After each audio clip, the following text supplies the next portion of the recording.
Kevät tuo valon, lämmön ja moottoriurheilun. Radat ja varikot heräävät eloon ja autot herätellään talviunilta. Tänään selvitetään, millä varusteilla moottoriurheilukausi käynnistyy, millainen auto on syntynyt Latelan pojalla ja mitä e-motorsport tarjoaa harrastajille. Eiköhän mennä?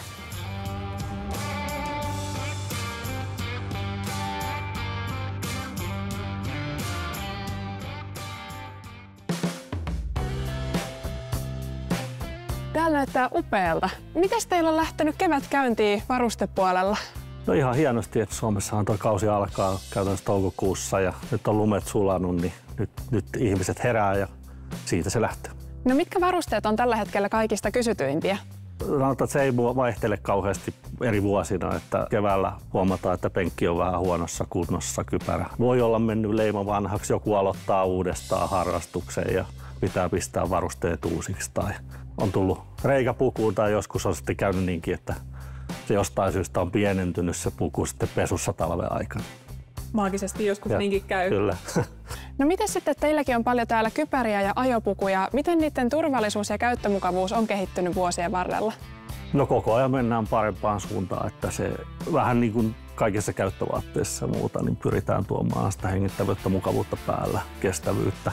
Tämä on nyt sillä uusimmalla FIA-hyväksynnällä, eli se hyväksynnän muutos oli, että samalla painolla saadaan enemmän iskun kestävyyttä. 5% oli taas lisää kestää G-voimia iskua se kypärä. No tässä ollaan puhuttu varusteista, mutta teiltä löytyy paljon muutakin. Mitäs teiltä löytyy?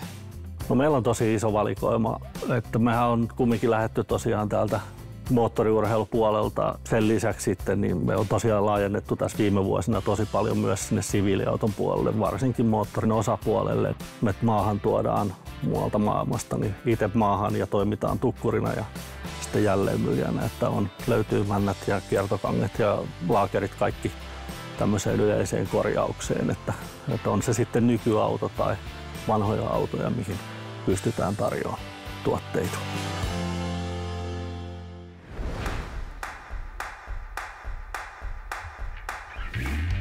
Kertoisitko lisää tästä Latelan autoprojektista?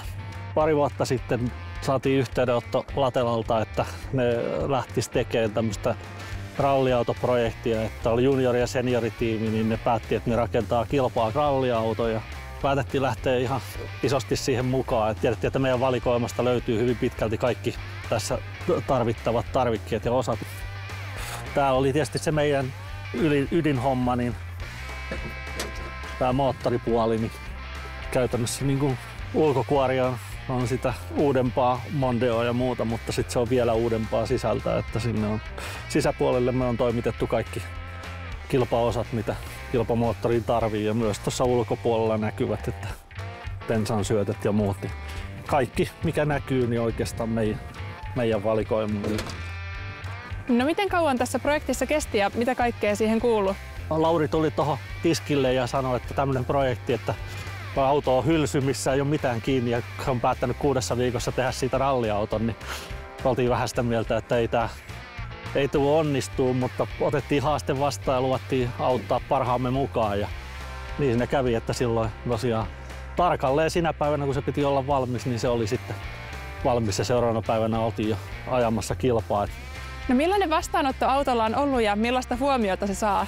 Tämän mallista ei tietääksemme ole muuta rallikäytössä ollut ja se herätti kyllä, oletettiinkin mukaan lähtiessä, että tämä on varmasti semmoinen, mikä varmasti herättää kiinnostusta ja se on kyllä osoittautunut, että joka paikkaan kun tämä auto viedään, niin kerää kyllä kuin kärpäspaperi niin sanotusti ihmisiä ympärilleen.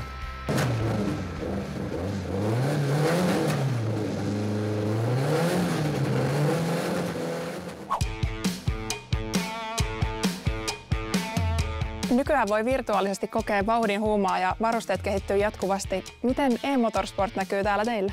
Kyllä se koko ajan enemmän ja enemmän vakiinnuttaa paikkaansa niin kuin harjoittelumetodina myös oikeilla kilpa-autoilijoilla. Ja oltiin varmaan ensimmäisiä kumminkin tämmöisiä niin kuin motorsport-kauppoja, jotka lähti niin kuin ottaa valikoimiin. Siihen oikeastaan ollaan keskityttykin, ettei niinkään siihen ihan perusmarketti 200 rattipolin yhdistelmään, vaan siihen astetta laadukkaampaan. Millaisia simulaattorivarusteita asiakkaat tulee teille etsimään? Simulaattoripuoli ihan sama kuin motorsportti, että nälkä kasvaa syödessä. Että ensin otetaan se ratti ja polkimet, sitten haetaan käsijarruja, vaihekeppiä ja lähdetään parantamaan niitä. Tuommoinen virtuaalikäyttöön rakennettu, niin se on niin kuin GT-auton ratti. Siitä löytyy ihan samalla lailla kuin jos seurataan kilpailuita, niin niissä on ratissa näytöt, mistä näkyy ajat ja mitä autossa on, jos siinä on jotain vialla ja muuta, niin sä pystyt nykyään virtuaaliautolla tekemään ihan samalla lailla, että jos sä oot katsonut varmaan formula-lähetyksiä, niin siellä on paljon nappeja ratissa ja sieltä sanotaan jotain, että tee, niin ne kaikki on tehtävissä myös virtuaalimaailmassa. Onko virtuaalinen ajaminen hyvä tapa aloittaa moottoriurheiluharrastus? Kyllä, se on ihan ehdottomasti siinä on niin kuin pääsee hyvin hommaan mukaan ja pääsee hyvin tuntumaan ja kyllä vaan fakta on, että nyt jotka tulee esimerkiksi uutena tuonne oikeaan lajiin, jos ne on ajanut paljon e-motorsporttia, niin niiden on helppo päästä siihen sisään ja pääsee kumminkin pienemmillä kustannuksilla ja jos me ajatellaan suomalaisia esimerkiksi kuljettajia, jotka yrittää tuonne kansainväliselle tasolle, niin se treenipäivä siellä Saksan tai Italian radalla on kuitenkin kallis. Ja äkkiä maksaa itsensä takaisin se simulaattori, että ne on niin oikeiksi mallinnettuja, varsinkin ratapuolella ne radat, että sä pystyt tutustumaan ja oikeastaan tiedät sen radan etukäteen. Niin vaihtoehtoisesti, että sä meet ja sulla menee ensimmäinen treenipäivä sitä Porschella siihen, että sä tutustut rataan, niin sä pääsetkin jo heti niin kuin vauhtiin.